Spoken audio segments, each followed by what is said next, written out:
Ya, Assalamualaikum warahmatullahi wabarakatuh. Selamat pagi semuanya. Waalaikumsalam warahmatullahi wabarakatuh. Pagi Pak.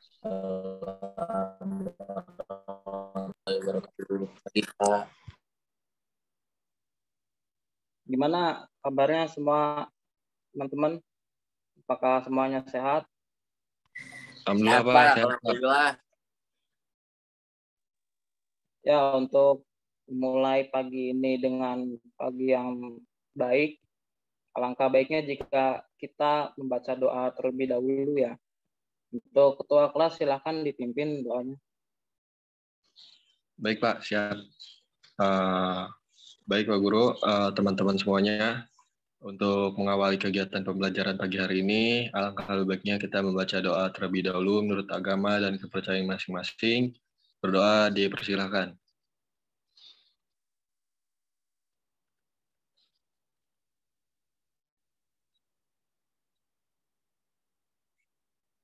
Doa selesai. Saya kembalikan kepada Pak Guru Pak. Silakan Pak. Oke, terima kasih Robi.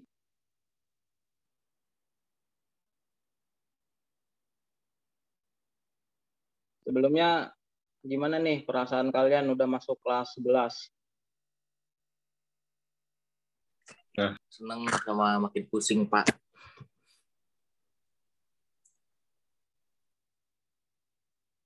Kelihatan nggak PPT-nya? Belum muncul Pak di saya Pak. Di saya juga belum muncul, Pak.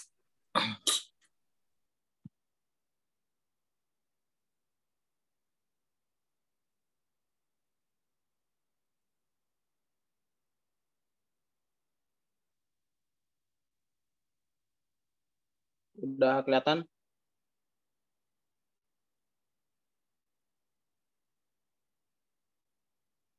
Sudah, Pak.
Enggak ada kawan-kawan. Udah sedikit melek.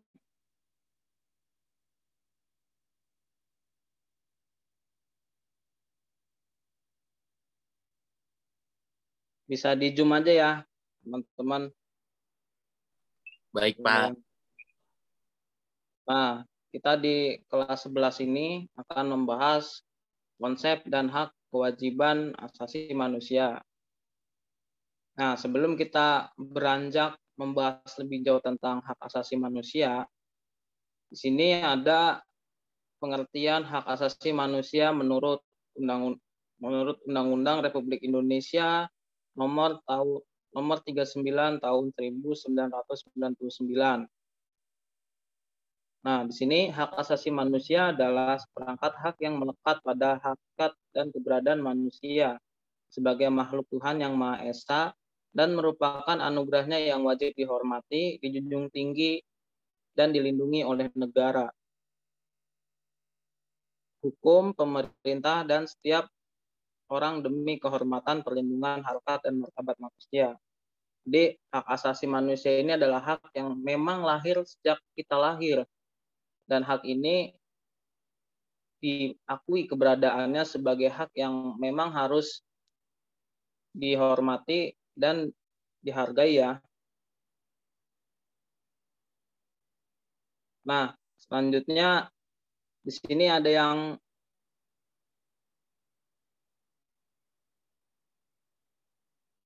Ada yang tahu nggak menurut kalian HAM itu apa?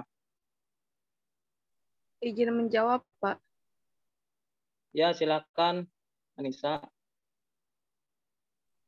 Menurut saya, HAM adalah hak yang keberadaannya harus diakui dan dijunjung tinggi sebagai anugerah Tuhan Yang Maha Esa, Pak. Oke. Selain dari itu, mungkin ada yang mau kasih tanggapan lagi tentang hak asasi manusia. Saya, Pak. Ya, silakan Ilham. Ya, Pak. Kalau menurut saya, HAM itu adalah konsep hukum yang normatif dan ini menyatakan bahwa manusia itu mempunyai hak yang melekat pada dirinya karena ia adalah seorang manusia dan hak asasi manusia ini berlaku sampai kapan saja, di mana saja, dan kepada siapa saja, Pak. Dan sifatnya universal, Pak.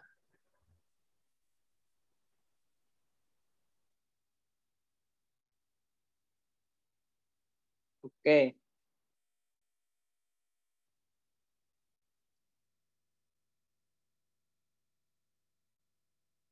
Nah, di sini selanjutnya ada hakikat hak asasi manusia. HAM merupakan hak alamiah yang melekat dalam diri setiap manusia sejak dilahirkan ke dunia. Hak alamiah adalah hak yang sesuai dengan kodrat manusia sebagai insan merdeka yang berakal budi dan berperi kemanusiaan.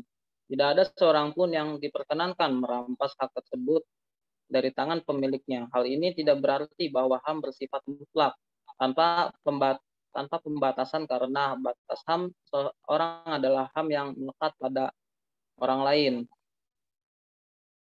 Bila HAM dicabut dari tangan pemiliknya, manusia akan kehilangan eksistensinya sebagai manusia. Lalu yang selanjutnya, HAM merupakan instrumen atau alat untuk menjaga harkat dan martabat manusia sesuai dengan kodrat kemanusiaannya yang luhur. Tanpa HAM manusia tidak akan hidup sesuai dengan harkat dan martabat kemanusiaannya sebagai makhluk Tuhan yang paling sempurna. Lanjut.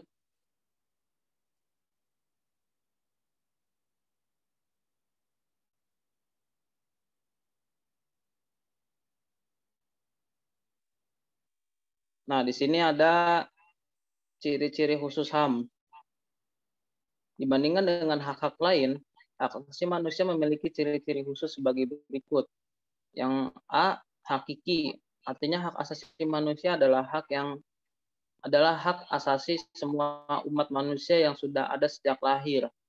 Yang B, universal. Artinya hak asasi manusia berlaku untuk semua orang tanpa memandang status, suku bangsa, gender, atau perbedaan lainnya.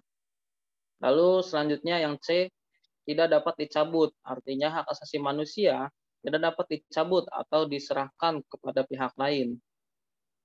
Lalu yang D, tidak dapat dibagi. Artinya semua orang berhak mendapatkan semua hak termasuk hak sipil, politik, ekonomi, sosial budaya, dan hak-hak lainnya. Artinya dengan ciri-ciri ini semakin menegaskan bahwa hak asasi manusia ini dimiliki oleh semua orang tanpa terkecuali. Entah dibedakan menjadi status sosialnya, misalnya jabatan-jabatan, semua tetap memiliki hak asasi manusia yang sama.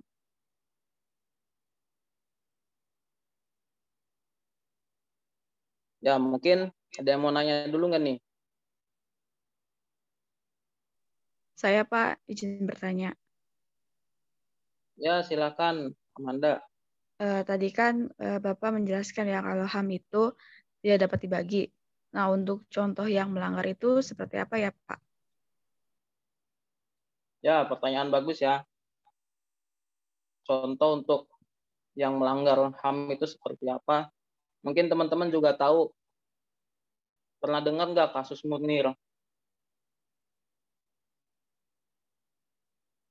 Ada yang pernah dengar kasus Munir?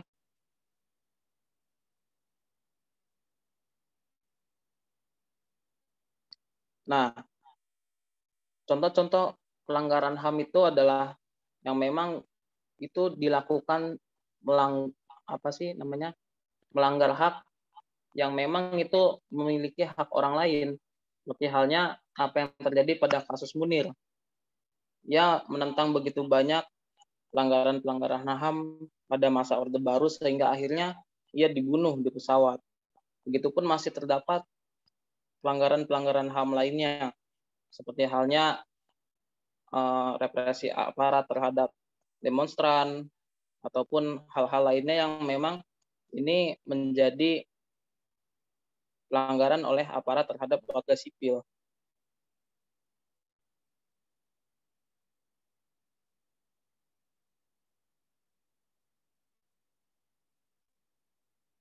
Nah, di sini ada makna kewajiban asasi manusia. Nah, di sini ada yang mau berpandangan nggak tentang makna kewajiban asasi manusia menurut kalian dalam kehidupan sehari-hari ini seperti apa? Saya, Pak. Ya, silakan. Menurut saya, HAM itu mempunyai makna bahwa kita harus berbuat kebaikan kepada orang lain dengan cara menghargai hak-hak orang lain yang seperti yang Bapak contohkan gambarnya di PPT. Ya, betul sekali ya. Jadi, bagaimana kita memaknai sebuah kewajiban asasi manusia ini, ya kita bisa dengan cara menghargai hak orang lain. Menghargai hak orang lain itu seperti apa sih? Misalnya kita tahu bahwasanya seperti yang di gambar tersebut ada jalan rusak dan kali yang berisikan sampah.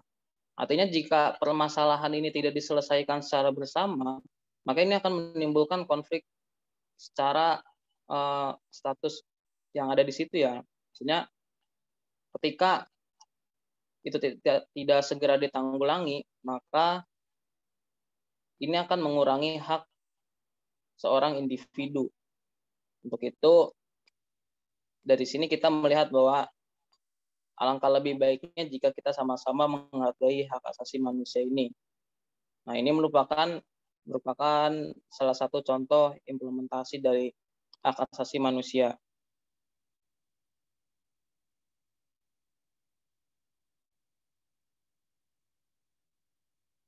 Nah, ini ada Undang-Undang Republik Indonesia Nomor 39 tahun 1999. Kewajiban secara sederhana dapat diartikan sebagai segala sesuatu yang harus dilaksanakan dengan penuh tanggung jawab. Kewajiban asasi dapat diartikan sebagai kewajiban dasar setiap manusia. Ketentuan pasal 1 ayat 2 Undang-Undang Republik Indonesia Nomor 39 tahun 1999 tentang hak asasi manusia menyatakan kewajiban dasar manusia adalah seperangkat kewajiban yang apabila tidak dilaksanakan tidak memungkinkan terlaksananya dan tegaknya hak asasi manusia. Nah, ini merupakan salah satu undang-undang yang menegaskan bahwasanya kewajiban asasi manusia ini wajib dilakukan oleh setiap organ negara.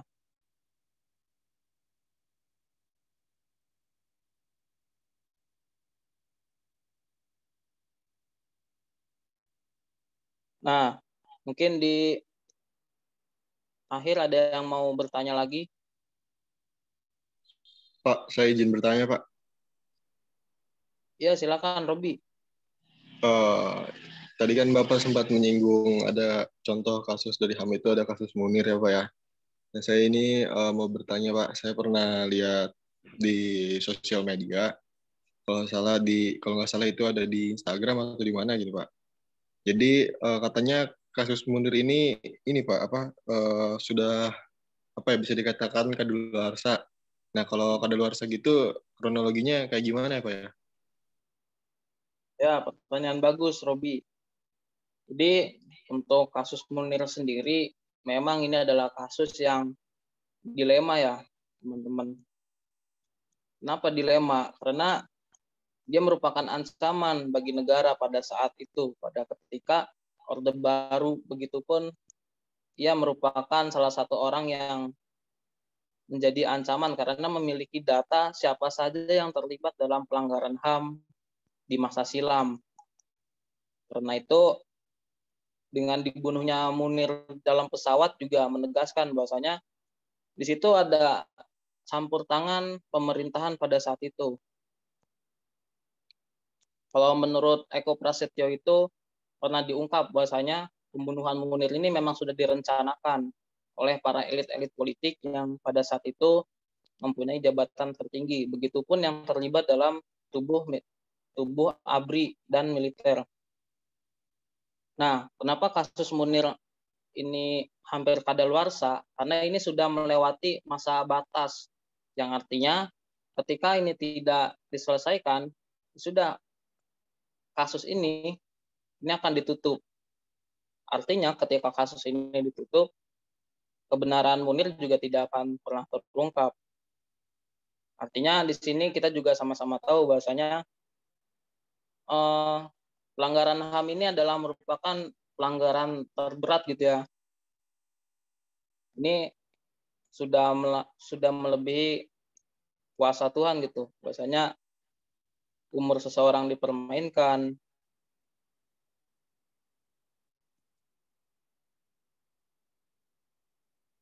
Gimana teman-teman, udah pada paham belum materi yang Bapak sampaikan?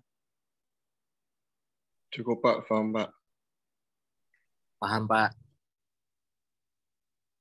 Oh iya, nanti Bapak kasih soal ya. Nanti soalnya bisa kalian diskusikan dan jawab.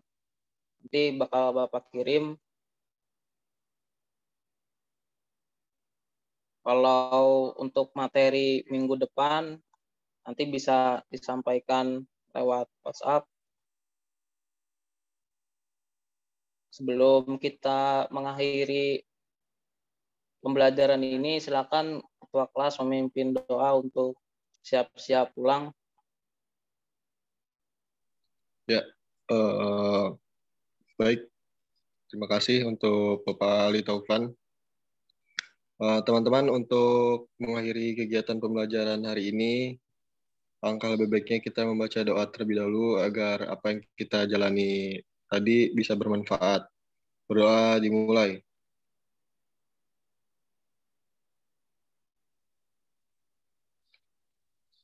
Berdoa selesai. Cukup Pak, saya kembalikan. Ya, terima kasih Robi. Nanti sampaikan ya ke teman-temannya yang sudah hadir untuk dikasih tahu materinya hari ini apa dan tugas-tugasnya apa ke depan.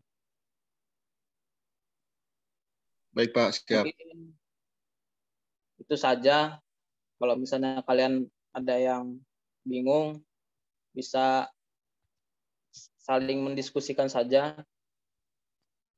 Sampai bertemu di minggu depan. Wassalamualaikum warahmatullahi wabarakatuh. Waalaikumsalam warahmatullahi wabarakatuh. Terima kasih, Pak. Ya, sama-sama.